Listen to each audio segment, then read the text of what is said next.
Well, right now, a Tennessee community is mourning after a deadly shooting at a Nashville high school. A 16-year-old was killed this morning, and we're learning the suspect is also dead. Reporter Joylyn Bukovac from our content partner in Nashville joins us this morning. Joylyn, obviously very, very tough scene this morning there. Oh, yeah, absolutely heartbreaking. I'm here this morning in front of Hamilton Church.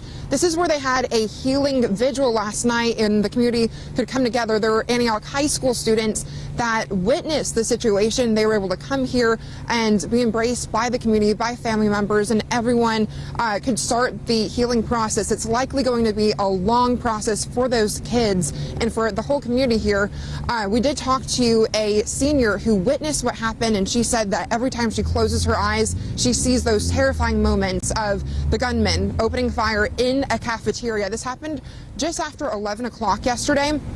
And then just a couple minutes later, Metro Police, they were notified and they rushed that school. We do know there were 2 SROs on the scene at the time. They were in a different part of the school, and they made it there shortly after the gunman opened fire there. We were told that there's no metal detectors at Antioch High School, but Metro Schools, they did tell us that all public schools there, they do have an AI weapons detection system that has been installed. We have since reached out to that software company to see if that alerted police of that gun being pulled out. We have not heard back from the schools or that company at this time. So we're looking more into that to see what could have been done and what to do moving forward as far as keeping our students safe.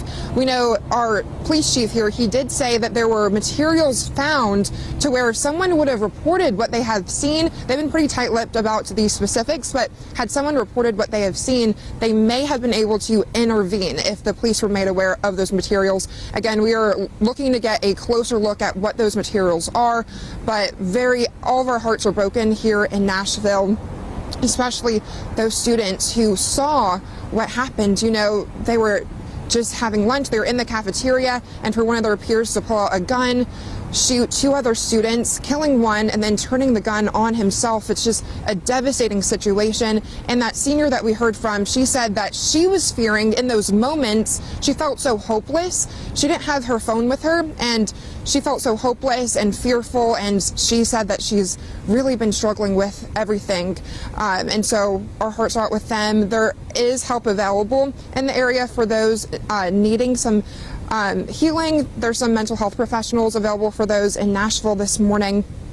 And so that's what we've been looking into. We've been looking into safety protocols, and also there have been some talks about possibly banning cell phones in the classroom. Now we're revisiting that subject, especially since some students who didn't have their phone say they wish they did so they could contact loved ones. That's something that is going to be talked about in the coming days, along with different safety protocols. And some parents this morning, they are calling on all schools to install metal detectors. Again, Antioch High School did not have those installed, but a weapons detection system has been installed in public schools here. Now, I'll send it back to you all in the studio. I mean, this is heartbreaking and frustrating all at the same time. Yes. And listen, I don't have to tell you that the folks there in Nashville know all too well what this is like. It was just a couple of years ago, the Covenant School shooting there in Nashville made international headlines, a mass shooting there.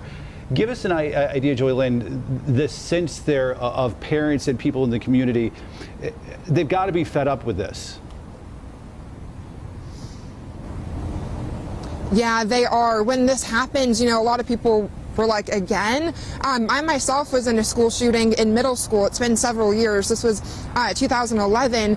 And whenever I was hearing that high school senior talking about how hopeless she felt and how she was wondering, am I next? That brought me back to my middle school self, because I didn't have my cell phone with me. My cell phone was taken away and turned off as I was hiding from the gunman in my school. And so I know exactly how she felt, unfortunately, in that position. I didn't have my phone. I wanted to call my mom and let her know I was hiding. I didn't know what the future held for me and my classmates, but I love them. And that's something that she expressed. And so hearing that now took me back to 2011, whenever I experienced my own school shooting, and then I covered the Covenant school shooting that happened. We're going on 2 years, approaching 2 years of that. And there are organizations here in Nashville and nationally too. There's one based in Nashville, but again, they help people nationally who have encountered a mass shooting or a shooting in general and they need some mental help. They do require you to wait 2 years since the shooting, at least. That way you can process your trauma. It takes at least 2 years to get to a place to where you can start working through it in a really productive way. And so we're leading up to the 2-year mark for the Covenant school shooting, and that organization is ready to help those who are really ready to take that next step in their healing process, which is something that I definitely recommend. It's definitely a shock to everyone's system, and it's really hard to wrap your mind around exactly what to do moving forward. It's scary. We talked to a mom who, her kids, they witnessed a shooting last Easter in a restaurant that happened here in Nashville, and she said she just made it. She's been working with them, and she just made it to a place where her kids are comfortable going out in public, and then they were in Antioch High School during that shooting as well. And so it seems whenever we make progress and healing and feeling safe, something might happen again. So this is really going to open up a lot of conversations as how do we move forward from here as far as safety protocols, mental health as well, helping those who are hurting, impacted, and those who are anxious as well.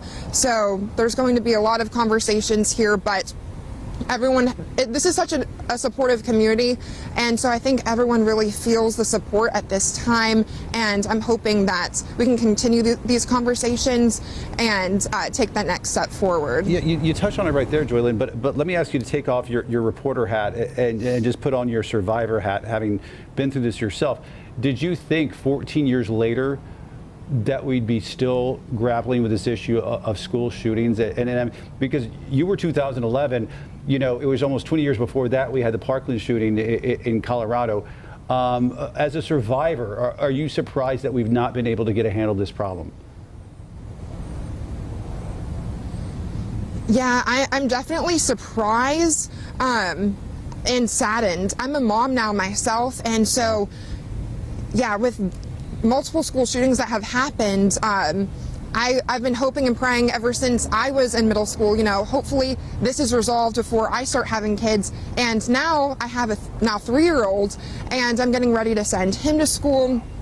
I've been looking into different school systems and making those decisions, plus having the Covenant school shooting. My child was a baby at that time. Now I'm looking into schools and have this shooting as well. It really, as a mom, is very frustrating, and I would have thought by now we would have made more progress as far as preventing school shootings and getting a handle on gun violence as a whole. So I'm hoping and praying that things move forward in a productive way so that we can ensure that all kids, everyone, no matter where you are, that you're safe, especially in school. Being in a school shooting, school's supposed to be a safe place. You're supposed to be focused on learning and making friends and all of that. There's already enough pressure as it is for high schoolers, middle schoolers, elementary schoolers. And so to now worry about your physical safety, that's very alarming and very frustrating, and no child, no teenager, no one should have to feel that way. Wow. Joylyn, you bring a really unique perspective between being a survivor, being a mother, of course, being a reporter who's covered this one and other school shootings. So we know you got to get back to work. To the fine folks there at WSMV in Nashville, we appreciate your time. Thank you so much, Joylyn. Thank you. Wow.